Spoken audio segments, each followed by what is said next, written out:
असलियत जनता के सामने आ गई। लोकसभा के चुनाव में जो उन्होंने झूठ बोला, धोखा दिया, फरेब किया, अब वह उनका फरेब चलने वाला नहीं है। समाजवादी पार्टी समाप्तवादी पार्टी बनने वाली है।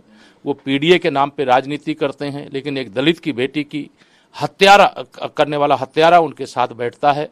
यह दुर्भाग्यपूर्ण है। इसलिए सपा जैसी पार्टी की राजनीति के अंत का संकेत है 2024 का या विधानसभा उपचुनाव।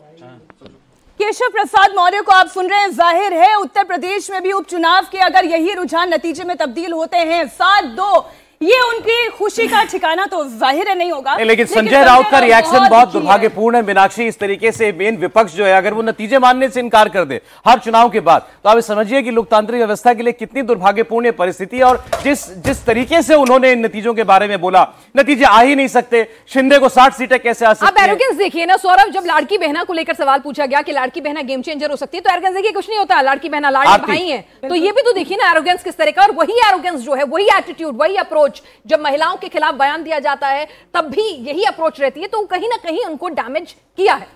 देखिए, बिल्कुल आपने सही कहा कि एरोगेंस ही है जिसने महाविकास आघाड़ी को डुबोया है। और संजय राउत का सबसे बड़ा मुझे लगता है रोल है उसमें, जिस तरह से उन्होंने अपनी एरोगेंस दिखाई और पूरे महाविकास आघाड़ी पे एक वो धब्बा लगा दिया कि ये सारी की सारी जो गठबंधन है ये ऐसा ही है।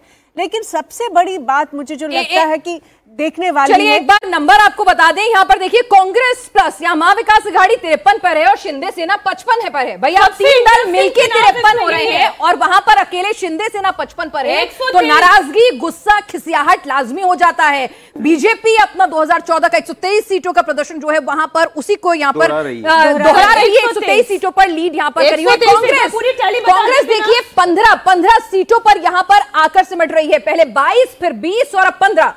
123 पर इस वक्त भारतीय जनता पार्टी। और यही देवेंद्र सबसे दिलचस्प है कि इन टोटालिटी आप महायुति की ताकत देखें और उसमें बीजेपी की ताकत देखें। 58 पर एकनाथ शिंदे दिखाई दे रहे हैं और उससे कई ज्यादा पीछे उद्धव ठाकरे 20, यानी आधे से भी ज्यादा का डिफरेंस है। पूरी तरह से परिवारवादी पार्टी को नकार दिया, यानी पॉलिटिक्स को नकार दिया। और ये फ्रस्ट्रेशन वही झलक रहा है कि 2.5 गुना सीट ज्यादा है बीजेपी। महाविकास आघाड़ी के तीनों दलों के नंबर्स को अगर जोड़ दें तो उससे 2.5 गुनी ज्यादा है बीजेपी और शिंदे अकेले आगे हैं इन तीनों से।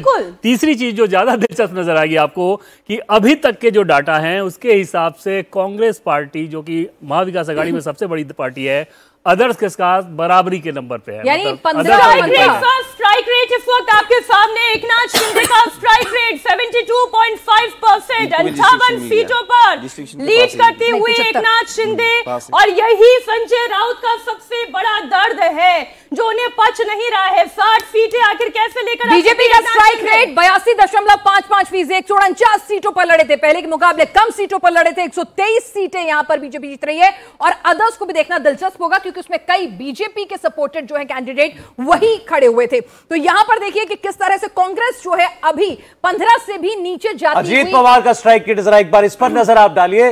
44 सीटें आगे पर लीड ले रहे हैं इस वक्त। 59 सीटें लड़े थे और लगभग 75% का स्ट्राइक रेट उनका भी है। अजीत पवार से ऐसी परफॉर्मेंस की उम्मीद बहुत से ज्यादा लोगों ने नहीं की थी, लेकिन उन्होंने जो ट्रेंड दिखाई दे रहा था चुनाव से पहले, लोकसभा चुनाव पे खासतौर पर जो दिखाई दिया वो सबसे कमजोर कड़ी थे, अब वो एक बड़ी मजबूत कड़ी के तौर पर यहां पर एक बात माननी होगी कि अजीत पवार ने अपनी आइडियोलॉजी छोड़ी नहीं। बटेंगे क्या कटेंगे सबने कहा, लेकिन वो कहते रहे कि नहीं, ये मेरे वोटर के लिए नहीं चलेगा। मैं मुस्लिम कैंडिडेट को भी खड़ा करूंगा, मैं बटेगा कटेगा को मानूंगा भी नहीं।